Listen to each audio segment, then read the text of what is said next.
नमस्कार, उत्तराखंड समाचार में आपका स्वागत है। मैं देवेंद्र प्रसाद। सबसे पहले मुख्य समाचार।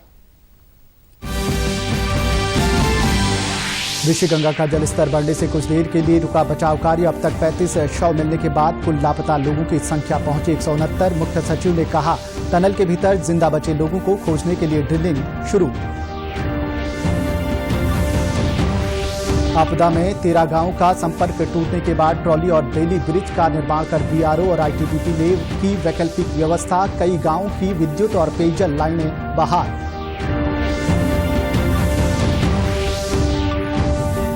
मौनी अमावस्या पर हरिद्वार में बड़ी संख्या में श्रद्धालुओं ने लगाई मां गंगा में आस्था की डुबकी। मिट्टी और बोल्डर आने के बावजूद दोपहर तक 2 लाख लोगों ने किया स्नान।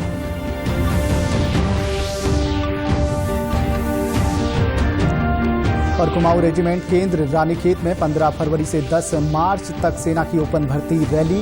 कोरोना संक्रमण के बीच युवाओं को कोविड टेस्ट रिपोर्ट लाना अनिवार्य। अब समाचार विस्तार से।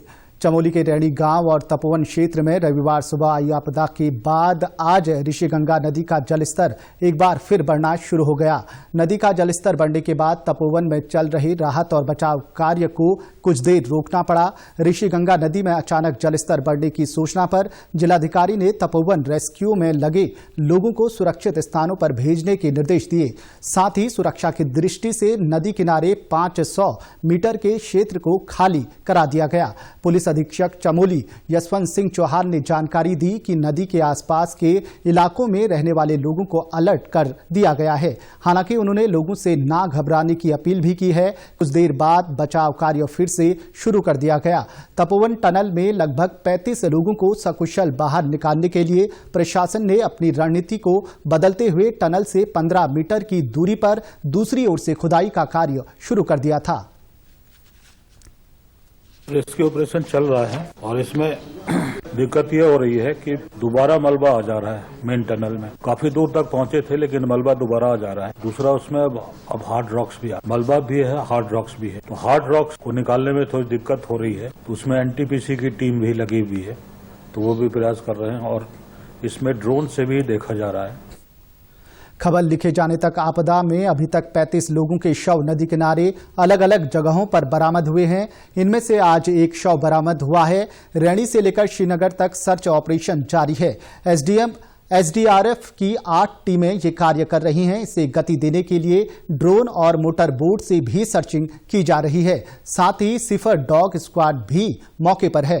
श्रीनगर जलभराव क्षेत्र में सोनार सिस्टम द्वारा भी सर्चिंग की जा रही है। वहीं आपदा में अब तक 35 शव मिलने के बाद अब कुल लापता लोगों की संख्या 169 रह गई है। एक ओर जहां तपोवन में युद्ध स्तर पर बचाव कार्य किया जा रहा है, वहीं दूसरी ओर आपदा के कारण कई पुलों के क्षतिग्रस्त होने के कारण 13 गांव का संपर्क मुख्य मार्ग से टूट गया था। ऐसे में बीआरओ और आईटीबीपी की टीमें तपोवन, रैणी, जुआगवाड़ में आवाजाही के लिए ट्रॉली और बेली ब्रिज से वैकल्पिक व्यवस्था बना रही है। धौलीगंगा के दूसरे छोर पर स्थित भंग्यूल गांव को जोड़ने के लिए आईटीबीपी झोला पुल का निर्माण कर रही है। इस पुल से केज के जरिए लोगों तक हर संभव मदद पहुंचाई जाएगी। इसके अलावा आपदा में सड़क संपर्क टूटने से सीमांत क्षेत्र के 360 परिवारों को हेली से राशन किट, मेडिकल टीम सहित रोजमर्रा की जरूरत का सामान लगातार भेजा जा रहा है। पैंग और मुराड़ा को छोड़कर बाकी सभी 11 गांवों में विद्युत व्यवस्था सुचारू कर दी गई है। पैंग और मुराड़ा में सोलर लाइट भेजी गई हैं। उरेड़ा द्वारा 100 सोलर लाइटों से वैकल्पिक व्यवस्था की गई है। आपदा से 11 गांवों में पेयजल लाइनें प्रभावित हो गई थी। इनमें से 10 गांवों में पेयजल आपूर्ति बहाल कर दी गई है। राज्यपाल बेबी रानी मौर्य और विधानसभा अध्यक्ष प्रेमचंद अग्रवाल ने आज चमोली जनपद के आपदाग्रस्त क्षेत्र तपोवन का दौरा किया। राज्यपाल ने घटनास्थल का जायजा लिया और तपोवन टनल के अंदर फंसे लोगों के सकुशल बाहर आने की कामना की। हम लोग उस दिन से लेके आज तक लगातार अधिकारियों के संपर्क में हैं, पूछताछ कर रहे हैं और ईश्वर से भी प्रार्थना कर रहे हैं, बद्री विशाल जी से भी प्रार्थना कर रहे हैं कि जो भी हुआ ये तो एक प्राकृतिक आपदा थी, किसी की नहीं है ये, पर जो अभी भी अंदर फंसे हुए हैं। विधानसभा अध्यक्ष ने आपदा राहत कार्यों की प्रगति के संबंध में जानकारी प्राप्त की। विधानसभा अध्यक्ष ने आपदा प्रभावित लोगों से भी मुलाकात की और उन्हें हर संभव सहायता प्रदान करने का आश्वासन दिया। साथ ही आपदा में मारे गए लोगों के परिवारों से मिलकर उन्हें ढांढस बताया। उन्होंने कहा कि रेस्क्यू ऑपरेशन युद्ध स्तर पर जारी है। विधानसभा अध्यक्ष ने प्रार्थना करते हुए सकारात्मक परिणाम मिलने की उम्मीद जताई। पूरा प्रयास यह 24 घंटे काम चल रहा है। आप तो यहाँ पे हैं, जान देख ही रहे हैं। लगातार जो है रेस्क्यू के लिए पूरे जो काम है वो यहाँ चल रहे हैं। हम उम्मीद कर रहे हैं बहुत जल्द उस पर कहीं ना कहीं सफलता मिलेगी। भगवान से ही प्रार्थना कर सकते हैं कि इस प्रकार से आज चौथा पांचवा दिन हमारा हो रहा है। चमोली की आपदा का गहरा प्रभाव अलकनंदा के जल में रहने वाले जीवों पर भी पड़ा है। तेज रफ्तार पानी और डैम के टूटने के बाद नदी में केमिकल, गाद और सीमेंट मिलने का असर जल जीवों पर होता नजर आ रहा है। बीते दिनों से नदी किनारे मरी हुई मछलियों का ढेर लगना शुरू हो गया है। रुद्रप्रयाग और चमोली जिले के साथ ही श्रीनगर में भी मरी हुई मछलियां मिलने का सिलसिला जारी है। वन विभाग ने घटना की जानकारी वाइल्ड लाइफ इंस्टीट्यूट के साथ साझा की है, जिसके बाद मछलियों के सैंपल और फोटो इकट्ठा किए गए हैं। पुलिस और वन विभाग ने स्थानीय लोगों से इन मछलियों को न खाने की सलाह दी है। एक अत्यधिक मात्रा में गाद और जो कंस्ट्रक्शन या और जो मलबा, पत्थरों का जो मलबा था वो अलकनंदा नदी में जो आया है, तो उसके कारण लोकल लेवल पे जो हमारा, जिसको आप कहेंगे कि एक्वेटिक इकोसिस्टम होता है, उसमें उसने एक तरीके का शॉक का काम किया है। तो उसकी वजह से जो है मछलियां जो है ऑक्सीजन की कमी से, मलबे के कारण और जो इकोसिस्टम पूरा जो ब्रेक डाउन हो गया है तत्काल, तो उसकी वजह से मछलियां मरी हैं। लेकिन फिर भी अगर ऐसा लगता है कि किसी तरीके के किसी और पॉल्यूटेंट या केमिकल या किसी और मलबे के साथ किसी और कारणवश मछलियों पर असर पड़ा है, तो हम उसका भी परीक्षण कराएंगे। मौनी अमावस्या पर आज सुबह से ही बड़ी संख्या में श्रद्धालुओं के हरिद्वार पहुंचने का सिलसिला शुरू हो गया था। श्रद्धालुओं ने हर की पैड़ी और अन्य घाटों पर डुबकी लगाई। घाटों पर श्रद्धालुओं की भीड़ लगी रही। आपको बता दें कि आज का ये पर्व महाकुंभ के पर्व में शामिल नहीं है। साथ ही महाकुंभ के लिए अभी अधिसूचना भी जारी नहीं हुई है, लेकिन भारी संख्या में श्रद्धालु हरिद्वार पहुंचे और गंगा स्नान किया। पुलिस महानिरीक्षक संजय गुंजियाल ने बताया कि स्नान को देखते हुए सभी व्यवस्थाएं दुरुस्त की गई हैं। उन्होंने कहा कि चमोली की घटना के बाद श्रद्धालुओं की संख्या में थोड़ी कमी देखने को मिली है। गंगा के जल में भी मिट्टी और बोल्डर आने के बावजूद दोपहर तक 2 लाख लोगों ने स्नान किया। ये मौनी अमावस्या एक तरह से धार्मिक स्नान है और इस वर्ष कुंभ वर्ष के दौरान ये दूसरा स्नान पर्व के रूप में है, जिसमें काफ़ी उत्साह है लोगों में। यद्यपि कोविड पैंडेमिक की स्थिति को देखते हुए सोशल डिस्टेंसिंग और कोविड अप्रोप्रिएट बिहेवियर को मेंटेन करते हुए स्नान में भीड़ में कमी तो आई है, लेकिन लोगों में उत्साह है। और चमोली में जो एवलांच के वजह से जो डिजास्टर आया था, उसका इम्पैक्ट कल रात यहाँ दिखा है, जिसमें कि बोल्डर्स और सिल्ट के ज़्यादा आने की वजह से आज देखिएगा पानी भी काफ़ी मटमैला है। जिलाधिकारी सी रविशंकर ने कहा कि कोरोना महामारी को देखते हुए जारी की गई गाइडलाइन के कारण लोग अब काफी जागरूक और सतर्क हो चुके हैं। उन्होंने कहा कि प्रशासन ने गाइडलाइन के अनुसार सभी प्रकार की व्यवस्था की हुई है ताकि लोगों को अधिक से अधिक सुविधा दी जा सके। कोरोना महामारी के समय पे महाकुंभ मेला का जो आयोजन है जरूर बहुत बड़ा चुनौतीपूर्ण आयोजन है। इसमें भारत सरकार की ओर से एक डिटेल्ड एसओपी प्राप्त हुआ है। साथ साथ माननीय उच्च न्यायालय का भी जो है काफ़ी सख्त निर्देश है।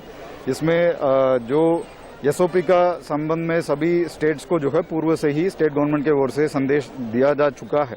उसके वजह से भी काफ़ी लोग जो है जागरूक होकर के आ रहे हैं। अभी हम बॉर्डर्स में भी चेक कर रहे हैं ज़्यादा मात्रा में। कई लोगों के पास आरटीपीसीआर नेगेटिव भी लेकर के आए हैं। कुमाऊं रेजिमेंट केंद्र रानीखेत में 15 फरवरी से 10 मार्च तक सेना की ओपन भर्ती रैली शुरू होने जा रही है। इस रैली से पहले आज ज्वाइंट मजिस्ट्रेट अपूर्वा पांडे ने सेना के अधिकारियों और प्रशासन के बीच आयोजित बैठक में हिस्सा लिया। बैठक के बाद उन्होंने जानकारी दी कि कोरोना संक्रमण के मद्देनजर एहतियात बरतते हुए तहसीलवार भर्ती की जाएगी। ज्वाइंट मजिस्ट्रेट ने कहा कि भर्ती में आने वाले युवाओं को अपने साथ कोविड टेस्ट रिपोर्ट लाना अनिवार्य है। भर्ती का सबसे इम्पोर्टेंट कंपोनेंट इस बार रहेगा कोविड टेस्ट, जो कि इससे पूर्व कभी नहीं मांगा गया था। इसलिए एक सबसे ये निवेदन है प्रशासन की तरफ से, अपील है कि जो भी अभ्यर्थी बाहर से अन्य जिलों से आ रहे हैं वो अपना कोविड टेस्ट की रिपोर्ट स्वयं लेकर आएँ। इसके अतिरिक्त जो भी अन्य अरेंजमेंट्स हैं, जैसे sanitation related arrangement, cleanness related arrangement, रहने वहने की व्यवस्था, उस सब पर प्रशासन ध्यान दे रहा है। लॉ एंड ऑर्डर की सिचुएशन को हैंडल करने के लिए प्रशासन ध्यान दे रहा है। मानव वन्यजीव संघर्ष को कम करने के लिए कॉर्बेट टाइगर रिजर्व में वॉलंटरी विलेज प्रोटेक्शन फोर्स का गठन किया जा रहा है। इसके तहत कॉर्बेट पार्क के सीमावर्ती गांव से युवक युवतियों और अन्य स्थानीय लोगों का चयन कर फोर्स में शामिल किया गया है। कॉर्बेट पार्क की उप निदेशक कल्याणी ने बताया कि इसमें प्रत्येक गांव से 2 लोगों का चयन किया गया है। सभी को वन विभाग की ओर से कॉर्बेट पार्क के कोलागढ़ ट्रेनिंग सेंटर में 5 दिनों का प्रशिक्षण दिया जाएगा। उत्तराखंड स्टेट में कैंपा के तहत वॉलंटरी विलेज प्रोटेक्शन फोर्स की स्थापना की जा रही है, जिसके तहत कॉर्बेट टाइगर रिजर्व में रामनगर डिवीजन और इसका कालाकड़ टाइगर रिजर्व डिवीजन में इनका इंटरव्यू लेकर ग्रामवासी ईडीसी ग्रामों में से कुछ नवयुवक और नवयुवतियां चयनित किए गए थे। इसका ये उद्देश्य है कि ये जो वॉलंटियर्स चुने जाएंगे एक एज मीडिएटर्स काम करेंगे, जो वन विभाग, फॉरेस्ट डिपार्टमेंट और ग्रामवासियों के बीच जो ह्यूमन वाइल्ड लाइफ कॉन्फ्लिक्ट होते हैं उसके मिटिगेशन मेजर्स में सहयोग करेंगे और एज ए ब्रिज काम करेंगे। फोर्स में शामिल होने वाले लोगों को पार्क और वन्य जीवों के बारे में जानकारी दी जा रही है। स्थानीय लोग भी इसमें रुचि ले रहे हैं। इसका सबसे बड़ा मकसद है हमें अपने वन्य जीवों को बचाने के लिए, अपनी प्रकृति को सुरक्षित रखने के लिए और मानव जाति को भलाई के लिए सर कार्य करने के लिए ये प्रशिक्षण हमें यहाँ दिया गया है।